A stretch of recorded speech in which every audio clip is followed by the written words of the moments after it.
Bismillah ar-Rahman ar-Rahim. Viewers, ladies and gentlemen, Assalamu alaikum. I am General Haroon Aslam. Today we have a distinguished guest with us, the Honorable President of Azad Jammu and Kashmir, Sardar Masood Khan. He is the 27th President of the state. He has had a brilliant and very successful career as a diplomat. Most notably, he has been the Ambassador of Pakistan to China, Ambassador of and Permanent Representative of Pakistan to United Nations headquarters at New York, and the list of his prestigious appointments is pretty long. Welcome, Mr. President. Thank you so much for having me. Mr. President, let me straight away ask the first question. 5th of August this year marks the completion of 1 year of lockdown in Indian occupied Kashmir. There are no internet facilities, there is no communication, telephone services are not available, and international and national neutral observers are not allowed to visit occupied Kashmir. There are reports of atrocities by the occupation forces. There are reports of killings, indiscriminate killings. There are reports of arson, looting, and rape of children and women. What's happening in Kashmir? What is your perception, sir, about it? Well, this past year has been hell for the people of Jammu and Kashmir. As you would recall, that 1 year ago, the Indian occupation forces beefed up their presence in the occupied territory, invaded the territory, and annexed it with the Indian Federation, and have been brutalizing the people of Kashmir ever since. Many illegal steps have been taken by India. Let's first look at the legal and constitutional aspect. I mean, they had given some semblance of autonomy to the people of Jammu and Kashmir before August the 5th. There was a separate flag for the occupied territory, separate constitution and assembly. All these were taken away. And then India decided to rule this territory directly and annex it to the Federation. So this means that in the decision-making process, the people of Jammu and Kashmir will have no say, no representation whatsoever, and that Delhi would govern and rule this occupied land. Second, they divided this territory into two parts. This decision was taken on October the 31st and November the 1st. What they did was that they have divided the occupied territory into two parts, Ladakh and Jammu and Kashmir, and now they call them Union territories. Union because Indian Federation is called the Indian Union. So they have been deprived of their legal semi-sovereign persona, and now they are in fact a colony of the Indian occupied of the Indian government. The second thing is that in October and November last year, they issued these fake geographical maps of the state of India, in which they show that Ladakh and Jammu and Kashmir Union territories, so-called Union territories, are part of the Indian Federation, which they are not because this is a disputed territory. And they went a step further, and they have shown Gilgit-Baltistan and Azad Kashmir also be part of the Indian geographical map or sovereign territory. Now, this is an outrage, but that's not all. I mean, you gave us a glimpse of what is happening in Kashmir, or what has been happening in Kashmir for the past year. But literally, this occupied territory has been under siege, and the people have been killed and maimed and blinded and forcibly disappeared, and they have been incarcerated.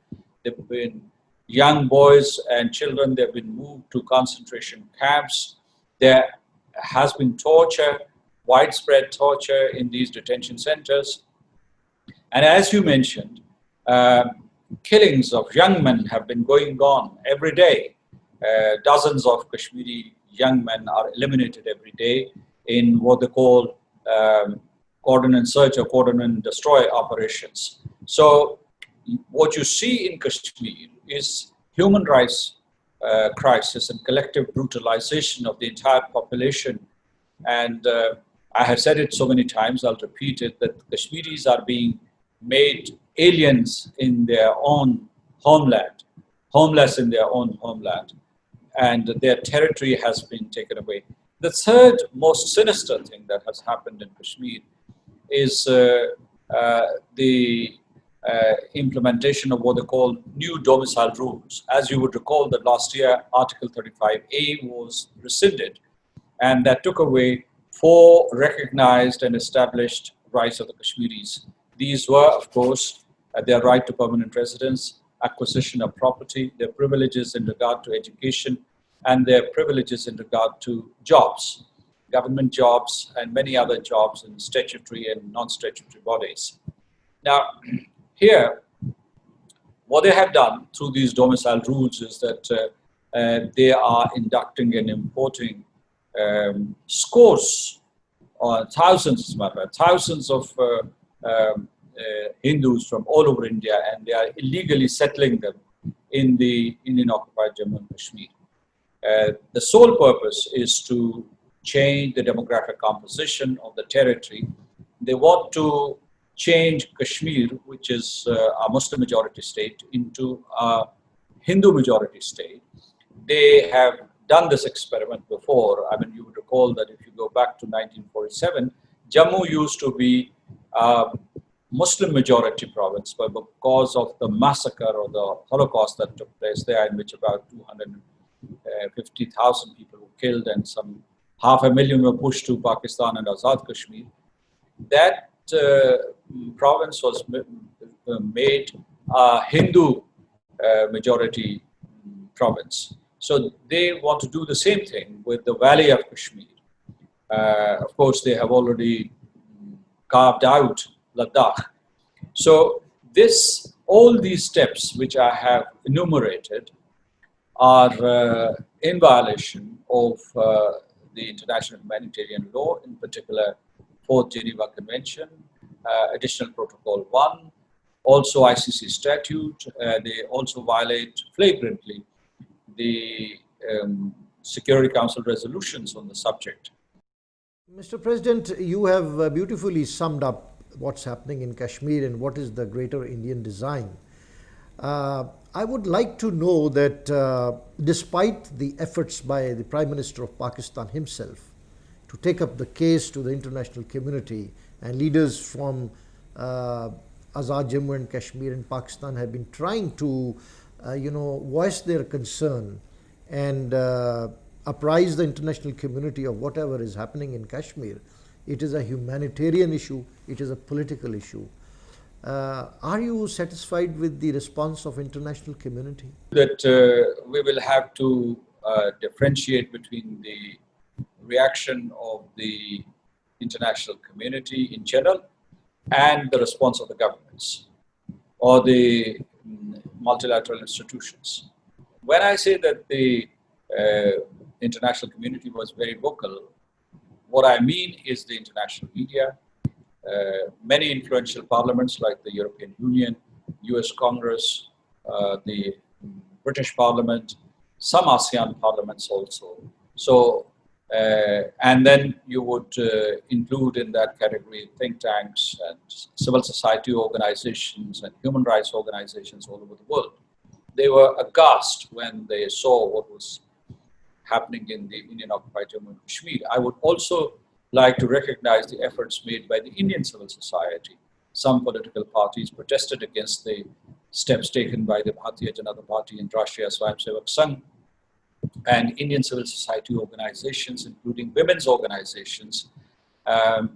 They have made endeavors to highlight the situation, highlight the tragedy that has been unfolding in the Indian-occupied Jammu and Kashmir. So in that sense, the response was good.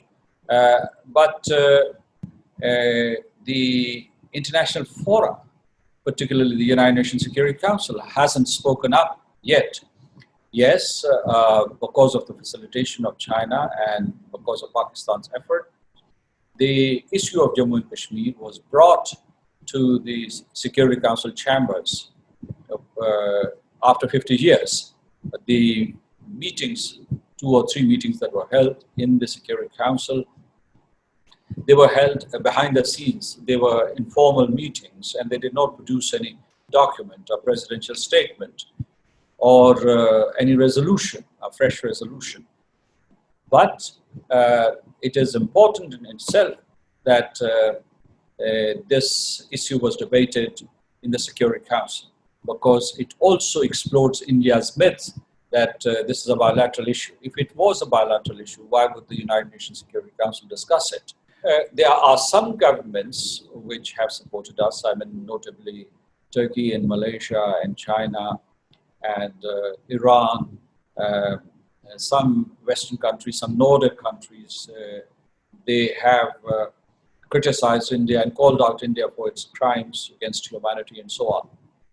But the number of these states or the reactions at the official level is small, whereas the number of states which have been silent, I mean, the governments which have been silent is bigger. And particularly galling and surprising is the silence of the Western countries. I mean, the 4 permanent members, the United States, Britain, France, and Russian Federation.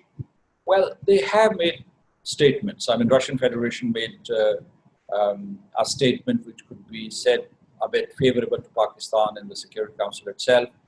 And France and Britain did not block the Security Council debate on Kashmir.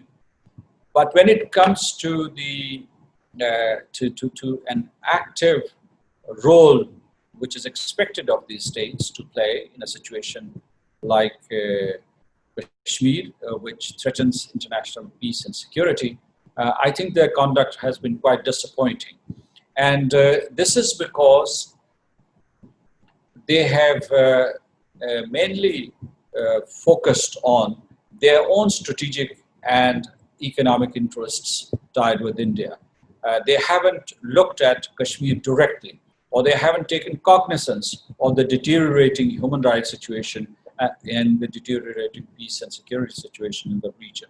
So I would say there's been mixed reaction, but the best period for Pakistan and Kashmir was 3 months last year, which was August, September, and October, because during this period there was a groundswell of support for the Kashmir cause, or the rights of the Kashmiris, and a groundswell of opprobrium and criticism or castigation for India. So this is the sum total of international reaction. But I would also like to add that that high point that we had reached last year in engaging the international community gradually lost momentum, first because of some internal developments here in Pakistan, and later on because of developments in the international arena, like Brexit, like impeachment proceedings against President Trump, and finally COVID-19 pandemic. They have distracted the world community's attention. One other thing that I want to add is the role of the Organization of Islamic Cooperation. The OIC issued strong communique in New York last year on the sidelines of the United Nations General Assembly.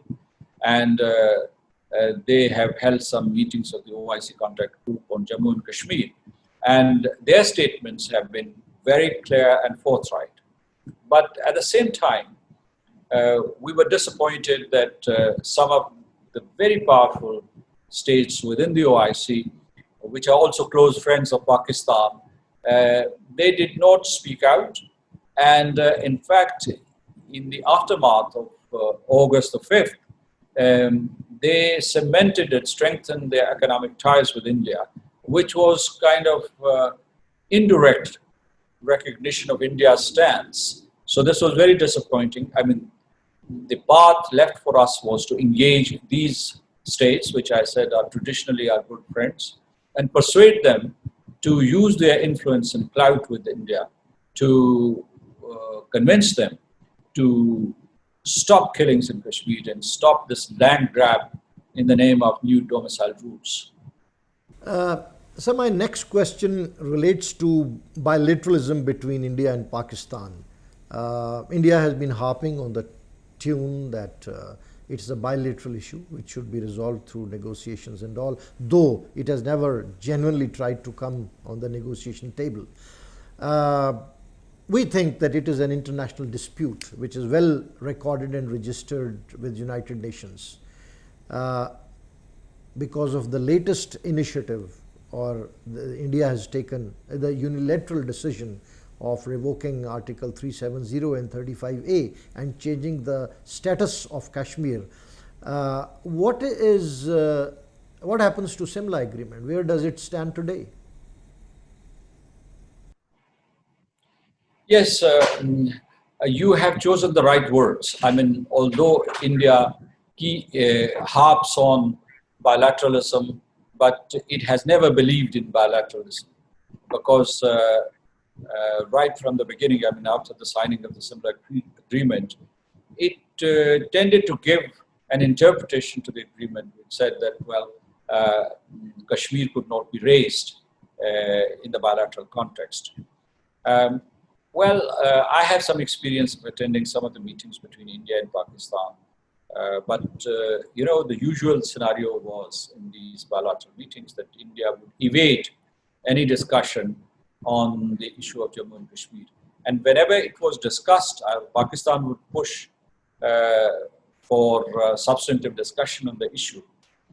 It would change the subject. It would say that, yes, they can discuss the issue of Jammu and Kashmir or issues related to Jammu and Kashmir, but these issues would be Pakistan's interference in the Indian occupied territory, and second, that about terrorism, which was being backed and sponsored by Pakistan. So they were never sincere about bilateralism. They just wanted to buy time to consolidate their occupation of the territory. They thought that with the passage of time, the Kashmiris would forget about freedom and liberty and self-determination, and that they would merge with India, but that did not happen.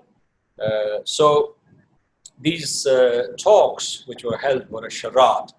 And you've rightly highlighted that when India took these actions on August the 5th or later, all the steps that have been taken ever since, they've been taken unilaterally without consulting Pakistan, without consulting, of course, the people of Jammu and Kashmir and the Hurriyat leaders. But particularly Pakistan, they did not take Pakistan into confidence at all. So they believe in unilateralism. When they brief other countries, they say that whatever measures they have taken in the occupied territory are a domestic issue, are an internal issue. So India has distanced itself most visibly from bilateralism in any case. Now, your question is about the status of the Simla Agreement. It's an empty shell. And our interpretation of the Simla Agreement all along was that it did not forbid in any form invocation of international law or reference of this issue to the international institutions or multilateral forums, particularly the United Nations. We have believed since 1948 that the issue of Jammu and Kashmir is an international issue in which the United Nations Security Council was involved actively. And if you look at all the dimensions of the issue, whether it is human rights are universal, whether it is the violation of humanitarian law, because these laws cover conflict situations, or whether we are talking about peace and security and maintenance of peace and security in accordance with the United Nations Charter, Kashmir from every angle is an international issue. So bilateralism has not worked in the past, it is not likely to work in the future, but sometimes people say that if the Simla Agreement is dead, why shouldn't Pakistan withdraw from it? And I say, don't do that, because you'd be incurring costs without getting any dividends. and India would go on to blame you for violating a solemn treaty. So I think that it would be prudent to keep uh, the agreement as it is, although I have no hopes as to the effectiveness of this agreement at all, or as a vehicle for resolving the Jammu and Kashmir dispute. Very aptly said, Mr. President, and I'm really, very interesting comment you have made that Simla agreement is an empty shell, but it should stay because let India violate it, and it should be seen as, regressing back from international commitments.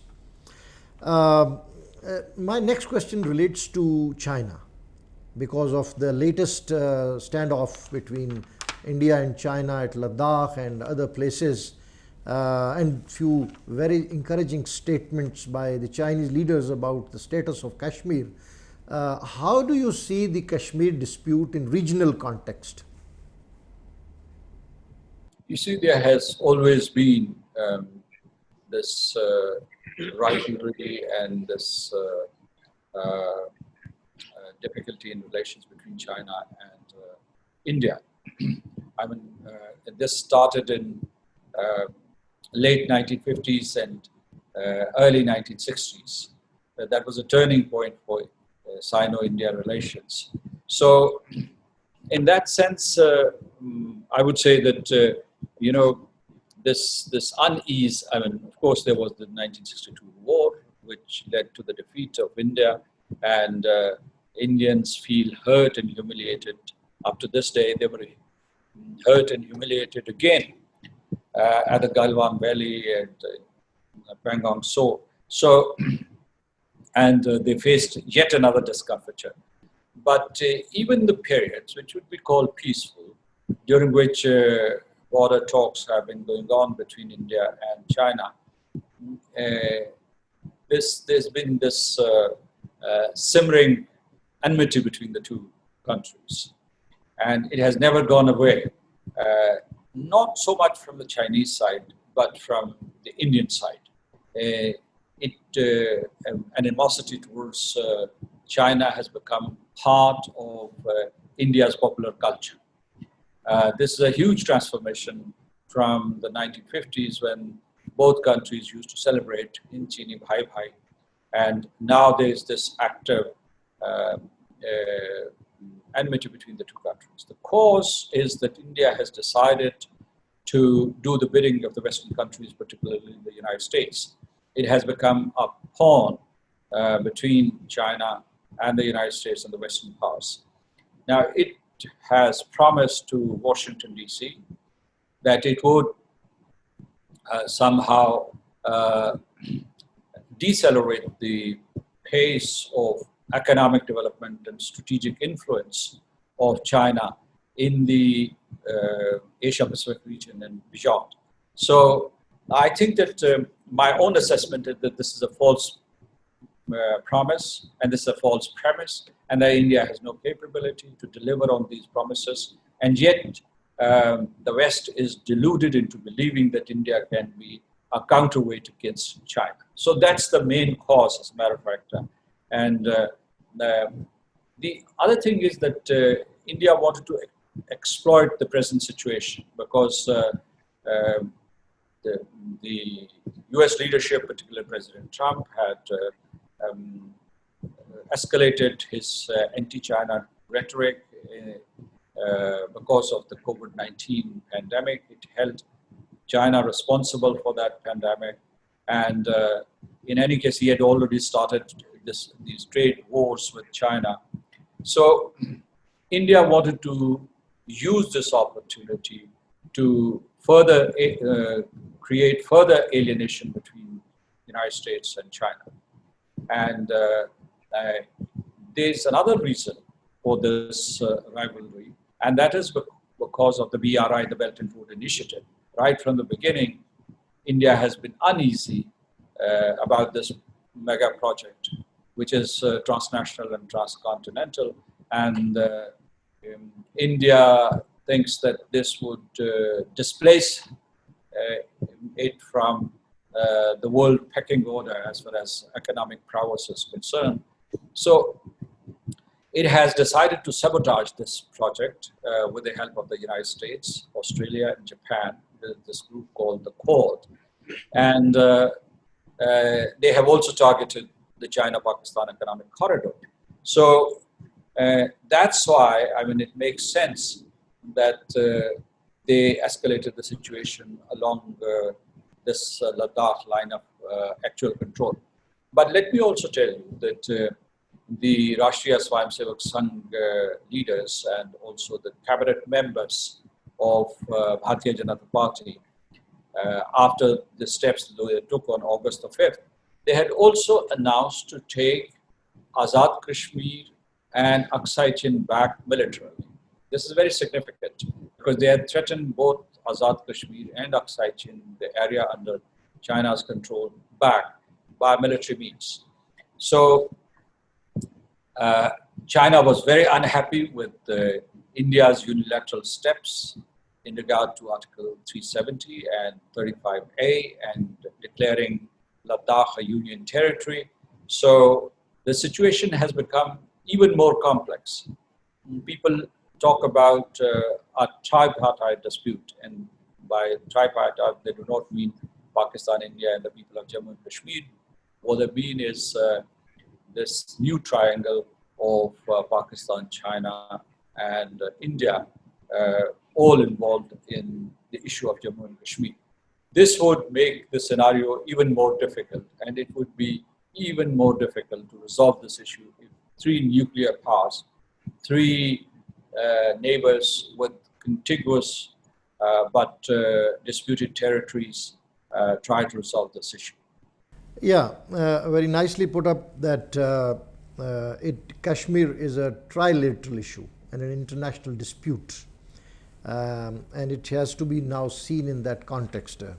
So my next question relates to a very interesting development that there have been reports that in occupied Kashmir there is Israeli presence. There are reports of advisors, and it seems that India has taken a few pages from the strategic book on Palestine, what Israel is doing to the Palestinians. So how do you see the involvement of Israel and a sinister design by the external powers? Well, it is Israeli model, and I would say that it's also the Nazi model of the last century. Israeli model because Israel built illegal settlements in the Gaza Strip and also the West Bank, and now is trying to occupy this land and legitimize it with the help of the United States. So they are imposing a unilateral solution on Palestine.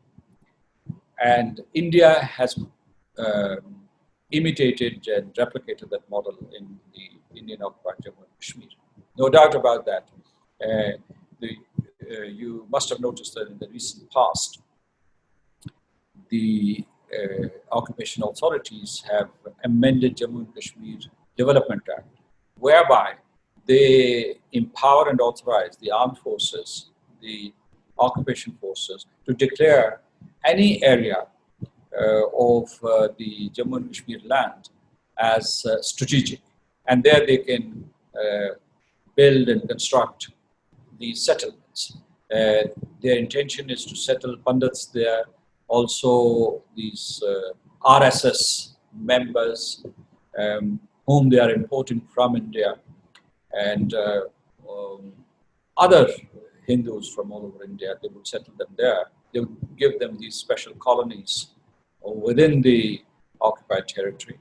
So yes, absolutely, they have taken a leaf from Netanyahu's book, and they are trying to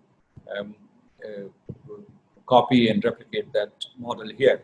But let me tell you that these Israeli advisors have been there for years. You know, when an intifada started in Kashmir, like the intifada in Palestine, the government, the present government and the government before that, I mean, Congress-led governments, and even the earlier Bharatiya Janata Party-led government, they started consulting Israelis.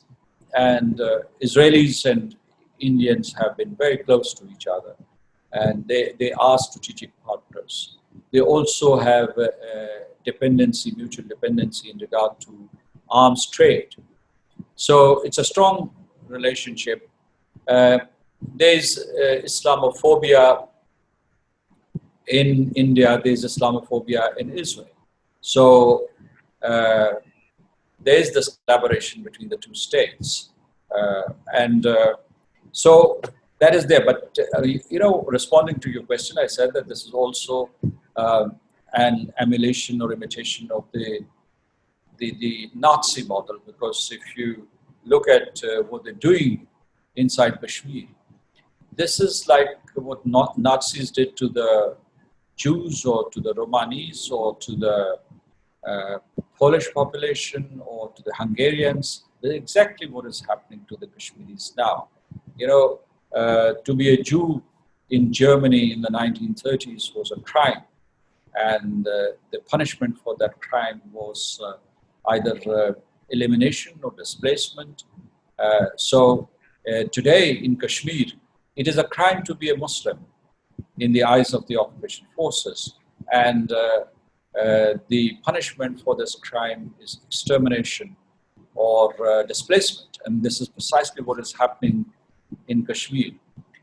I talked about new domicile rules, and these new domicile rules are in fact borrowed from Nuremberg laws.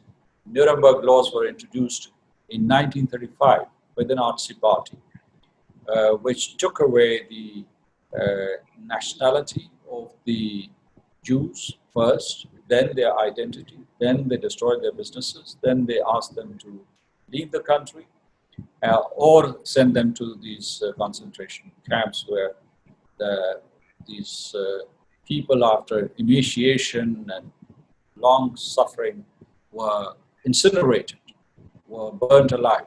So what I want to say is that yes, this model has been borrowed from occupiers and extremist doctrines like fascism and Nazism.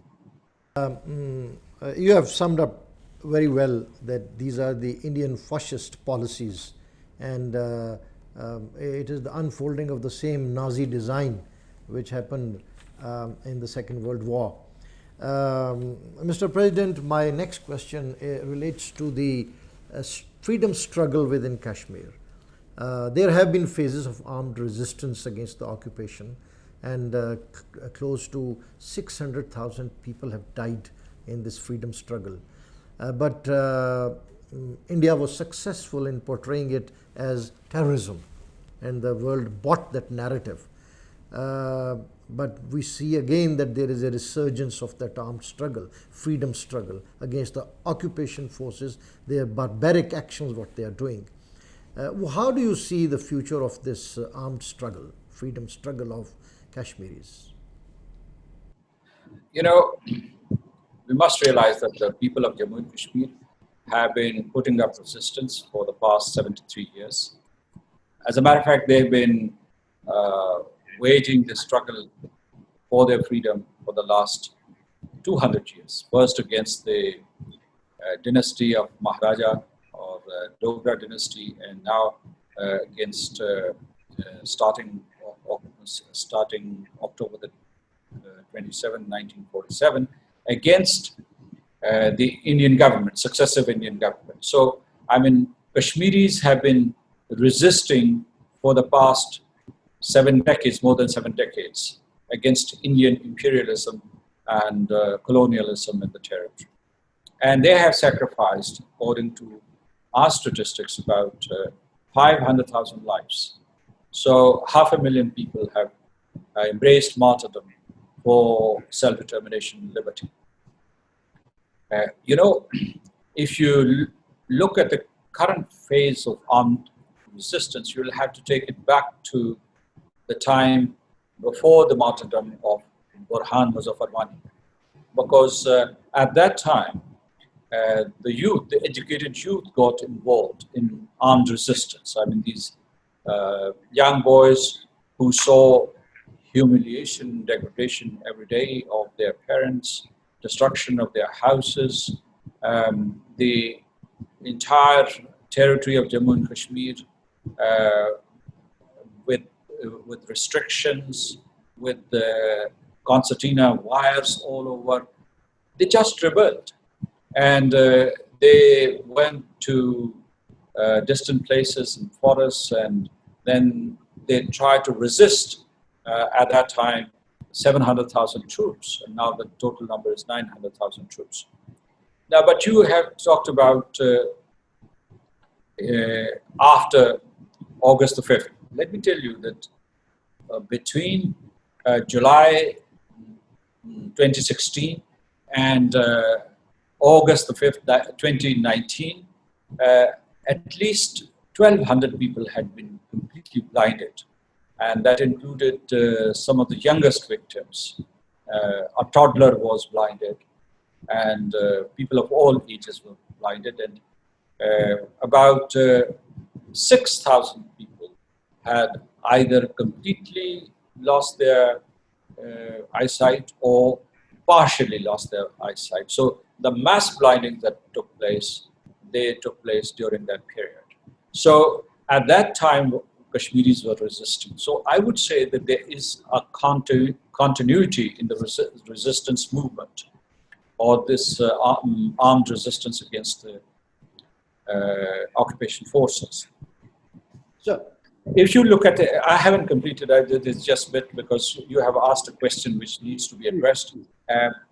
What you said was that would the armed resistance escalate, and would it be called terrorism? I would say that after August the 5th,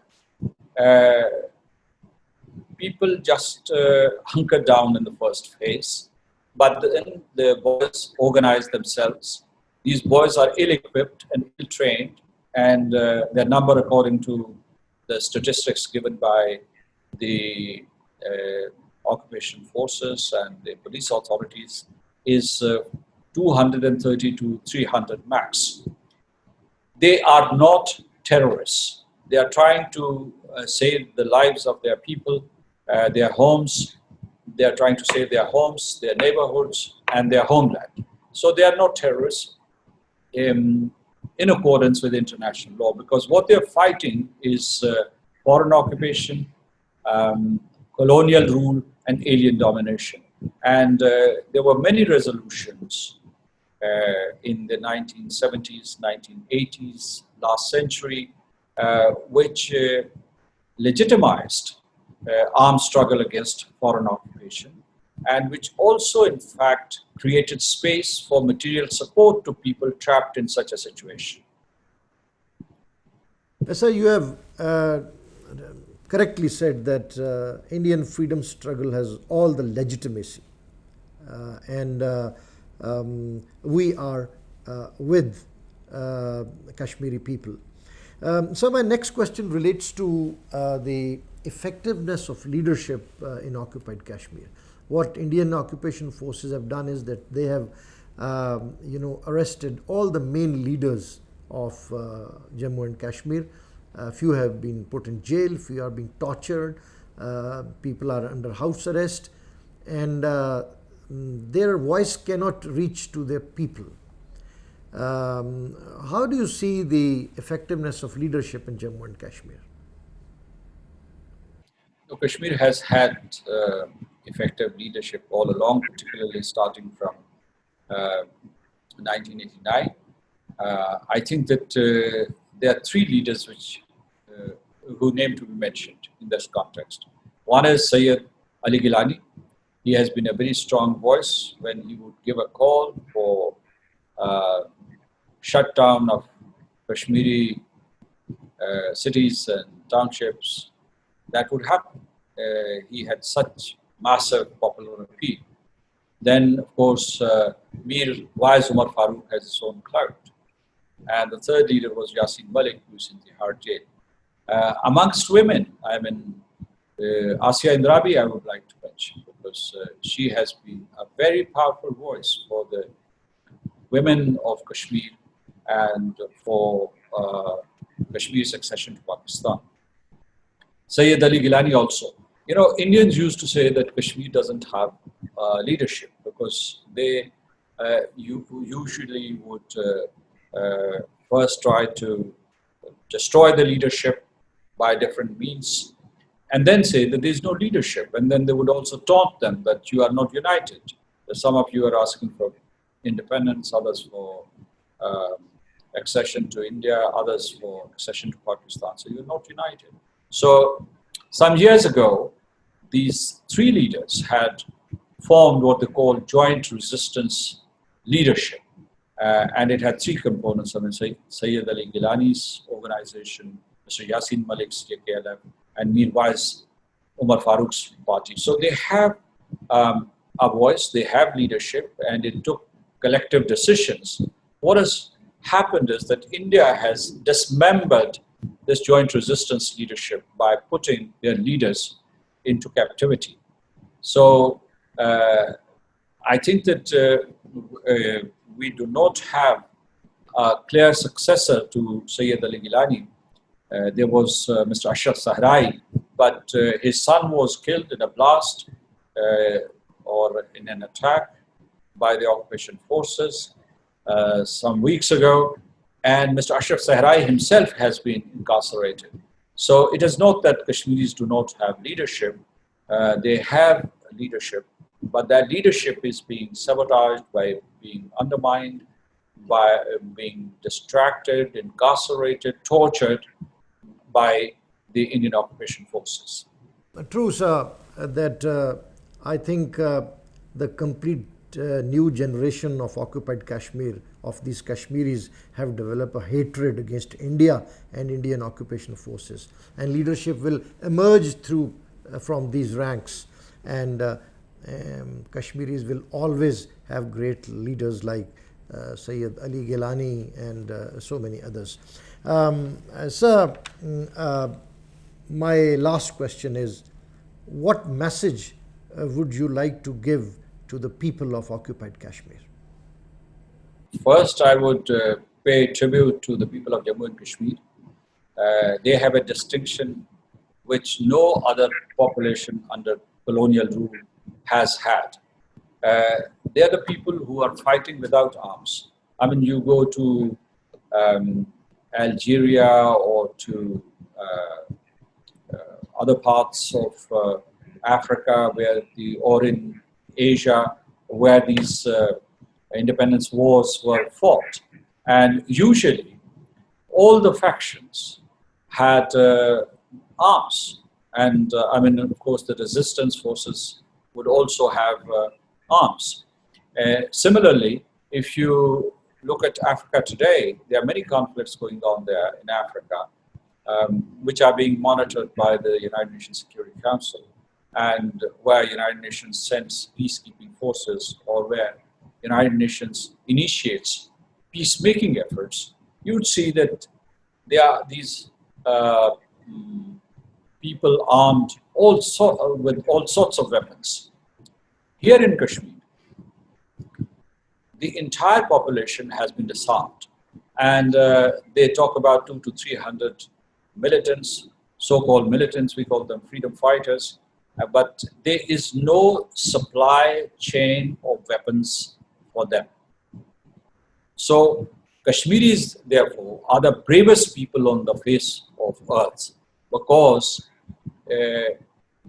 what you have to understand is that you have 900,000 troops there in the territory.